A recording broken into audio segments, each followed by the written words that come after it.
अब हम BPSC TRE जो 3.0 की परीक्षा होने वाली है उसमें एनसीईआरटी और एससीईआरटी आधारित हम देखेंगे आहार भोजन से संबंधित जितने भी इम्पोर्टेंट क्वेश्चन है इस पेपर में दिया हुआ है चैप्टर वाइज। तो पहला क्वेश्चन है कि मनचाही खाद्य पदार्थ व भोजन देखकर मुंह में पानी आने का कारण है। तो ये ऑप्शन नंबर सेकंड हो जाएगा, लार ग्रंथि की सक्रियता का कारण है कि मुंह में पानी आ जाता है। फिर एक तरफ तो काला हांडी में सर्वाधिक चावल पैदा कर निर्यात किया जाता है तो दूसरी तरफ वहाँ भूखमरी से लोग मर रहे हैं। काला हांडी किस राज्य में है? तो ये उड़ीसा में है। फिर अगला है भोजनोपरांत में हमें नींद आती है क्योंकि इसे पचाने हेतु रक्त पेट में आता है। तो क्या आता है? मस्तिष्क में आता है, इसीलिए नींद आती है। अंकुरित साबुत मूंग में प्याज टमाटर नींबू और नमक मिलाकर खाने से जो है परंपरा आम है। इसमें सर्वाधिक मात्रा में क्या मिलता है? तो हमको मिलता है खनिज। फिर है बस्ते बैग जूते आदि में दोनों सतह जो है चिपकने खुलने पर चर की आवाज़ वाली बिल्कुरों की खोज करता जॉर्ज मेस्टल को यह प्रेरणा मिली थी किससे? तो ये मिली थी बीजों से। स्वाद भरने वाली मिर्ची भारत में कब आई थी और किसके द्वारा आई थी? तो ये पुर्तगालियों द्वारा अमेरिका से लाई गई थी भारत में। ठीक है। फिर अगला है कि बीजों का संरक्षण परंपरागत, ठीक है, बीजों का संरक्षण परंपरागत रूप से किया जाता है। तो ये कई सारे हो जाएंगे। सूखी लौकी को मिट्टी से लीप कर और बीजों के साथ नीम की पत्तियों मिलाकर और बीजों को चुनकर व सुखाकर, तो उपयुक्त में से एक से अधिक हो जाएगा। रोटी बनाने की प्रक्रिया है तो गूंथना भी हो जाएगा, गोले करने भी, बेलना भी, तो उपयुक्त में से एक से अधिक हो जाएगा। फिर मैं हांगकांग में रहती हूँ, मुझे और माँ को सांप खाना पसंद है। इच्छा अनुसार हम लोग होटल में जाकर जो है क्या खाते हैं? लिंग हूँ फेन। अगला है नारियल करी के साथ उबला हुआ टेपियोका डालकर आनंद पूर्वक खाते हैं। तो कौन खाता है? केरल वाले। फिर है सिखों द्वारा गुरुद्वारा में खाना खिलाने की परंपरा किस नाम से जाना जाता है? तो उसको बोलते हैं लंगर। नीतू को दिन भर उल्टी होती रही, चक्कर भी, कमजोरी भी आता रहा। डॉक्टर के पास ले जाने पर उसे क्या चढ़ाया गया? तो उसे ग्लूकोज चढ़ाया।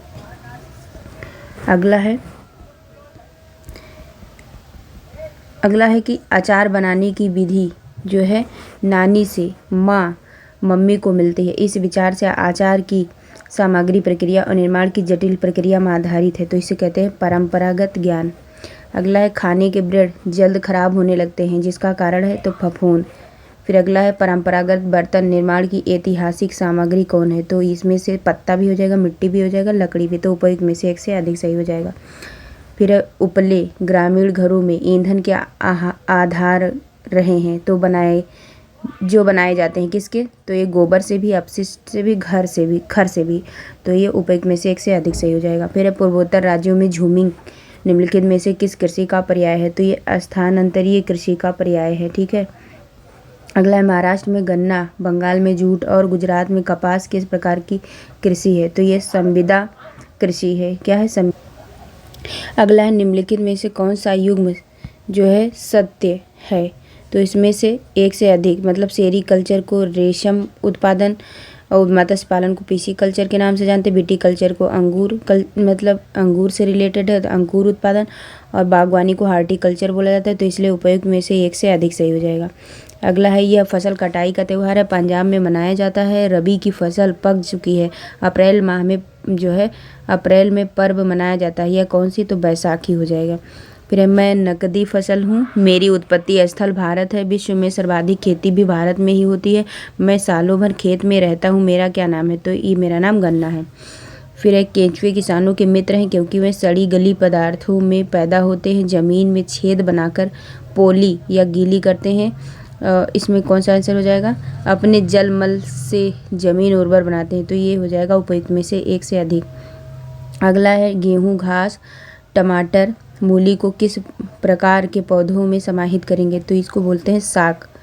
फिर है उन पौधों को क्या कहा जाता है जिनका जीवन चक्र एक ऋतु में पूरा हो जाता है? तो उन्हें वार्षिक बोलते हैं।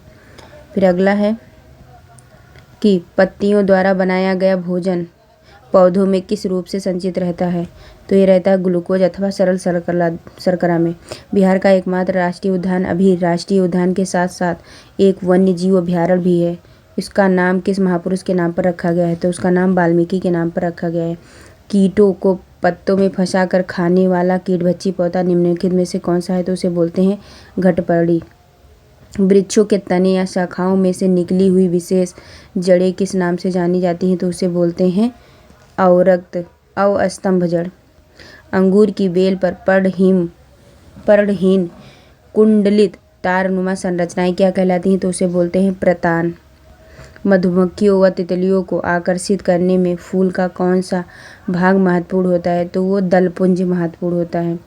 सुमेलित, कौन सा सुमेलित है? तो इसमें से जो है कौन सा हो जाएगा?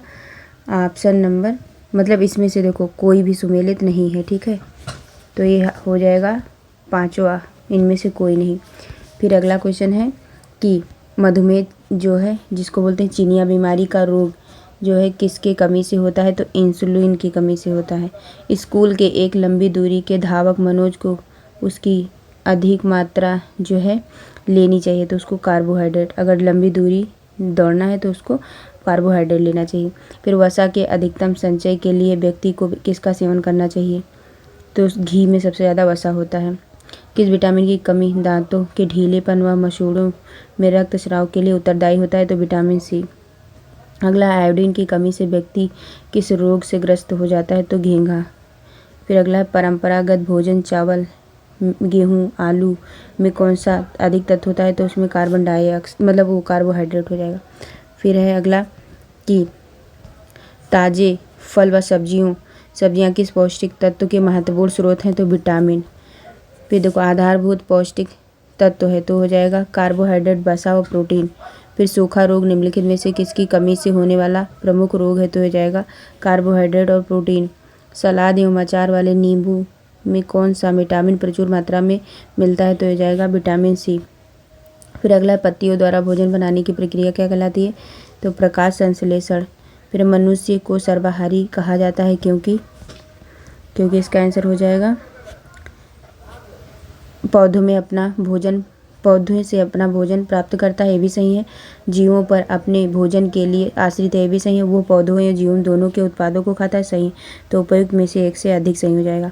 फिर प्रोटीन की मात्रा अधिक से अधिक प्राप्त करने के लिए हमें निम्नलिखित में से किस पदार्थ का सेवन करना चाहिए? तो हमें हो जाएगा सोयाबीन। क्या प्रोटीन सबसे ज़्यादा किस में होता है? सोयाबीन में। फिर देखो गन्ने के किस भाग से हम चीनी के क्रिस्टल प्राप्त करते हैं? तो तने से। अंडे को जर्दी में सबसे अधिक मात्रा में क्या पाया जाता है? तो वसा और लिपिड। फिर अब फास्ट फूड यानी कि पिज्ज़ा, बर्गर, नूडल्स आज शरीर के लिए हानिकारक माने जाते हैं क्योंकि इनमें सबसे अधिक में क्या रहता है? तो सबसे अधिक इसमें रहता है क्या? उसमें रहता है कार्बोहाइड्रेट, मोटापा रहता है, ठीक। फिर है आयोडीन की कुछ बूंदों से पदार्थ के रंग का नीला या काला होना उस पदार्थ में जो है किसकी उपस्थिति दर्शाती है? तो वो कार्बोहाइड्रेट की उपस्थिति को दर्शाती है। विटामिन बी कॉम्प्लेक्स का कौन सा विटामिन आरबीसी के विकास के लिए उत्तरदायी होता है? तो B12। अगला है मछली का तेल व सूर्य का प्रकाश दांतों व हड्डियों को मजबूत बनाने वाले कौन से विटामिन के प्रमुख कारक हैं? तो इनमें से एक से अधिक हो जाएगा क्योंकि विटामिन ए, विटामिन बी और विटामिन डी सबके प्रमुख कारक हैं। तो ये था हमारा टोटल कितने क्वेश्चन थे? ये 50। तो इसको आप लोग याद कर लीजिएगा। जय हिंद, जय भारत।